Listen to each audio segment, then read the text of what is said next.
Hey guys, Professor Kagan here. I decided I wanted to put my video on Project xCloud on hold until later this year when the PC beta comes out, as I think that would be infinitely more interesting to everybody than just me talking about the mobile port, which admittedly is very good, but not quite as practical as a PC version would be because of, well, smartphones have very small screens, which is probably the worst thing about Project xCloud on there. But that's not what this video is about, so without further ado, let's get into our topic.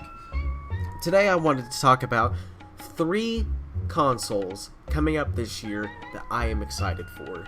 Yes, 3. And they're not made by any major console manufacturer. We're talking about sub-tier consoles. Consoles that are new.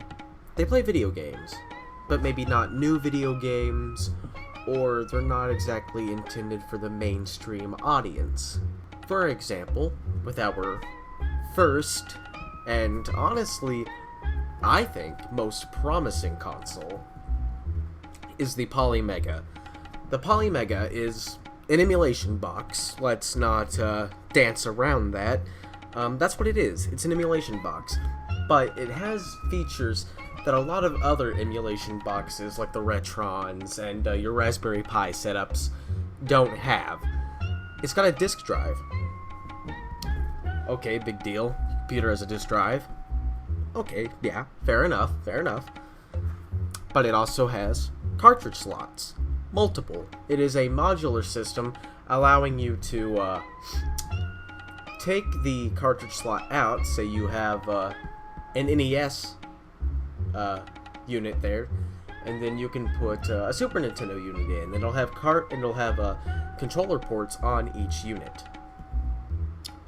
And I think that is a very big deal for collectors whose consoles are aging and they want a newer solution that still allows them to use their physical media, especially the discs, because to my knowledge there is no clone machine emulation box out there besides PCs that can do that.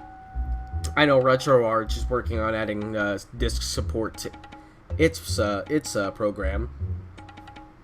And I know there was a project called CD, SEEDI, that was a thing a couple of years back. Metal Jesus Rocks did a thing, and apparently they're still working on it, and you can even download the software for your PC, which I don't know why you'd want to. Most emulators that are disc-based come with that option anyhow, like PCSX2 and Dolphin, and I think our PCS3, don't quote me there, but it definitely is a thing on some emulators that are disc-based.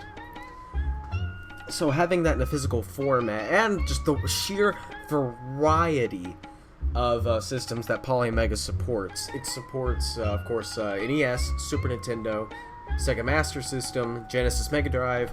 I think it supports 32X,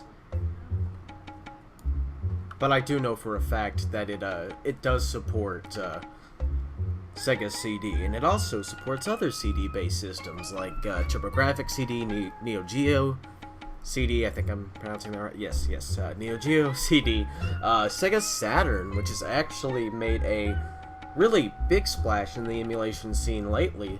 I used to have a Sega Saturn when I was real little, around 7 to 10, somewhere around there, and I've only had one game for it. I had Virtua Fighter. I don't remember a lot about the game, but I do remember really enjoying it, so I will definitely pick that up for Polymega. I already have Daytona USA because I got it for 99 cents at a game store, and I hear that's a very fun racer. I could already play it now with Sanshiro, which I think is what Yabase or Yabase has been renamed to. It also supports the original PlayStation, which I think is really cool. I do have a couple PlayStation 1 games, because I do have a PS2 and 3, which is capable of running them. I think I have the second Spyro game, and I have Crash Team Racing, which does not run great when you do multiplayer, because I had a friend over and we tried playing multiplayer, but I digress. just the sheer breadth of systems, disc-based and otherwise, is really cool, but it gets even better. The console will let you dump the games right onto the system. Like, I could input my copy of Super Mario World for the Super Nintendo, and it'll rip the ROM from the cartridge, and I'll never have to put in the cartridge again. It can just go right back up on the shelf, if I choose to. And since it is a emulation box, it's got a Intel CPU inside.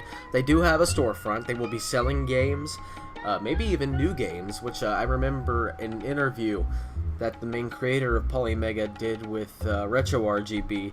He mentioned that he wanted Polymega to be a gateway for new games to be developed, older style games, especially stuff like Shovel Knight. I don't know if Shovel Knight would come to Polymega. I think that'd be cool if it did, but I think it's a really good system to watch out for. They did mention the possibility of adding new systems in the future, offering component upgrades so you can emulate more powerful stuff. They mentioned the possibility of Dreamcast emulation. I hope that comes true. Right now it's not a thing. And they've even, and what I really like about this, what I really love about Polymega, is if they didn't write the emulator or BIOS themselves, they paid other people who make emulators for their work. They licensed out emulators. So you know you're getting legitimate quality software. So Polymega, hopefully it's going to ship sometime this year. Apparently there's been some shortages with Intel when it comes to storage, I think, because there's going to be an M.2 in the system. So, or at least there's a slot for it, I'm not quite sure. But they're missing parts from Intel, and that's what's been delaying the release. So let's move on to the Intellivision Amico, which is a brand new console releasing at the end of this year with brand new games. The Intellivision Amico is the brainchild of Tommy Tallarico, who recently became president of Intellivision Brands, I think they're called now. It is a brand new 2D focused game console meant for family. Each game is $10 or less. They will all be rated like E for the ESRB, and they're just going to be like limited physical editions that like come on SD cards you can load up. And I really like the idea. There's really not been a more family-focused competitor in the market in a long time. I think the closest that was ever to that was Sega to Nintendo. So for Nintendo to have a more family-focused rival, I think it'll be very interesting if they can actually get controllers in hands, or smartphones in hands, because you can actually use your smartphone as a controller. I really do think this has the opportunity to change things up. And they've even got a bunch of exclusive games. They got a new Earthworm Jim being developed. I know Toe Jam and Earl is getting a port.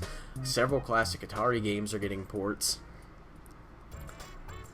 And I really like the design of the console. It's got a little inbuilt cradle for the controllers so you can charge them wirelessly. And it's very sleek, and I apologize a bit for my stammering here. It's very hot where I am right now, despite it being winter. So let's move on to our third and final console. This one I am cautious about, more interested in than excited, and that is the Retron Alt, which is a new emulation box from Retron, famous for like Retron 5, 3, and Twin, and Turbo, and all of that. It's a Nintendo 64 emulation box. Now, I heard that it was Mupen 64 being used to emulate N64 games on it. I don't know for sure if that's correct.